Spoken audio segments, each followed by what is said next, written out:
My name is Margaret Wilson, and at 72 years old, I believed I had already survived the hardest chapters of my life. I had spent decades working as a school librarian, saving every extra dollar, and sacrificing vacations, new cars, and countless luxuries so I could finally buy the home I had always dreamed of. It wasn't a mansion, but it was mine, a beautiful four-bedroom house on a quiet street where every room held a memory. After my husband passed away 8 years earlier, that house became my safe place. It reminded me that no matter how difficult life became, I still had something that belonged to me alone. I had 2 children, my daughter, Olivia, and my son, Michael. I loved them equally and always tried to treat them fairly. If one needed help, I helped. If the other struggled, I was there too. I believed family should stand together. Everything changed after I suffered a serious stroke. The doctors told me I would need months of rehabilitation before I could safely return home. Since I couldn't handle my finances from the rehab center, my lawyer suggested giving someone I trusted a temporary power of attorney. Without hesitation,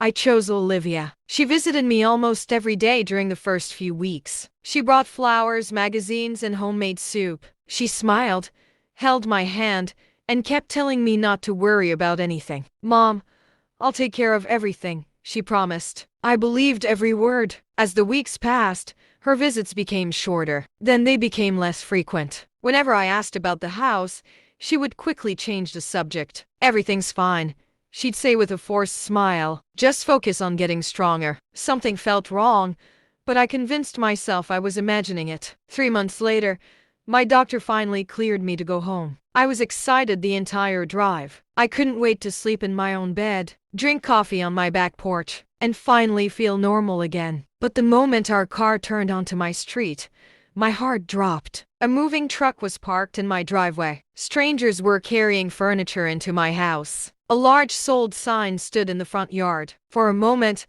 I thought the driver had taken me to the wrong address. Then I saw my blue mailbox with the white flowers I had planted years earlier. This was my home. I rushed toward the front door. A woman I had never seen before smiled politely. "Can I help you?" she asked. I stared at her in disbelief. "This is my house." She looked confused. "I'm sorry. We bought this property last month." The words hit me harder than the stroke ever had. I pulled out my phone with shaking hands and called Olivia. She answered after several rings. "Mom, why are strangers inside my house?" There was a long silence. Then she sighed. "I was going to tell you eventually." My knees nearly gave out. "Tell me what?" "I sold the house." Everything around me went silent. "You? What?" "Michael needed the money more than anyone, Mom. He has kids. You don't need a house that big anymore. I gave him $1 million from the sale, and I already found you a nice apartment." I couldn't believe what I was hearing. The home I had spent decades paying for, the place filled with memories of my husband, the only thing I truly owned, gone, without my permission, without even telling me. And in that moment, I realized this wasn't just betrayal. It was the beginning of a battle my children never expected me to fight. I didn't scream. I didn't beg. I didn't argue with Olivia over the phone. Instead, I quietly hung up and walked back to the car. The buyers weren't my enemies. They had no idea the sale was built on lies. I wished them well and left without making a scene. That evening, I checked into a small hotel and made one phone call. Not to my children, to an attorney. The next morning, I met with one of the best real estate fraud lawyers in the state. I handed him every document I had, including the original deed to my home. After reviewing everything, he looked at me and said, "Margaret, if what you're telling me is true, your daughter may have committed serious fraud." For the first time since leaving rehabilitation,